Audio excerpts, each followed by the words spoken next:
guys, what's up? Good day sa inyo lahat. Ngayon nga pala, kusinero na naman tayo. Guys, ngayon magluluto naman tayo ng ginataang tuna. Ito nga pala yung mga kailangan natin. Siyempre, una, gata, suka, asin, pamintang buo, sibuyas, luya, sili, at saka ang ating tuna. So, ano pang hinihintay? Tara, lutuin na natin. Let's go! Siyempre, first step, yung tuna, lalagay muna natin dito sa ating kawali. Napaka-simple lang ng dish na to, napakabilis lang. Sa mga nagmamadali na nanay, pwedeng-pwede itong lutuin sa nagmamadaling tatay. Kaya na rin natin yung ating sibuyas. Sabay na rin natin yung ating luya.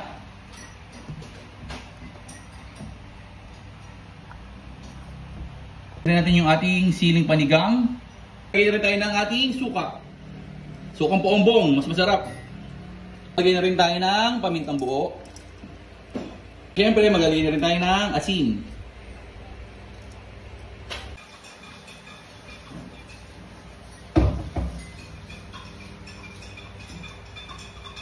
Lagay na rin tayo ng konting tubig. Tatakpan muna natin. Siyempre, tapos buksan natin ating kalan. Guys, huwag niyo muna hahaluin kasi pakukuluan muna natin siya para maluto yung ating suka. After 5 minutes, ito na yung ating niluluto. Yan, kumukulo na. Ang bango. Yan, oh. Once na kumukulo na, hihina na natin yung ating apoy. Yan.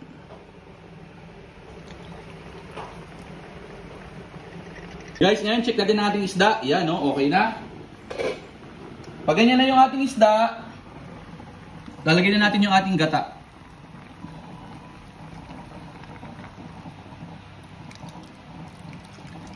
Ito, magpapasarap sa ating dish, itong gata na to.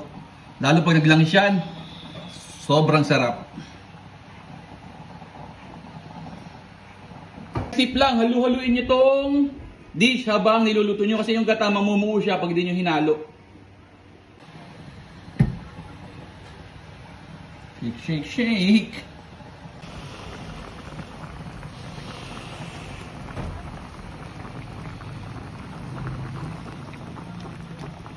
Guys, kung naamoy nyo lang, sobrang bango, napakabango ng ating niluluto, ang ginataang tuna.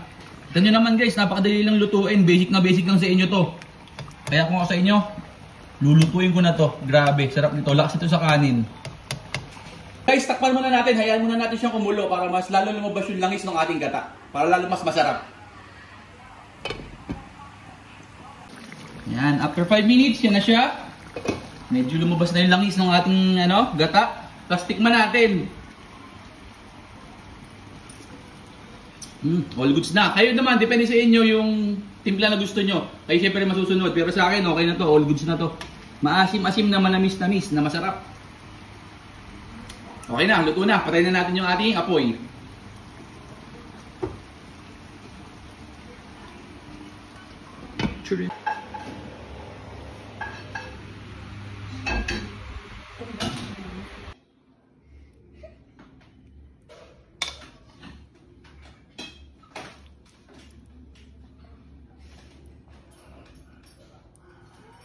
Guys, okay na. Luto na ang ating ginataang tuna. Guys, paano ba yan? Kakain na kami. Yun lang. Maraming salamat sa panonood. Geng, geng.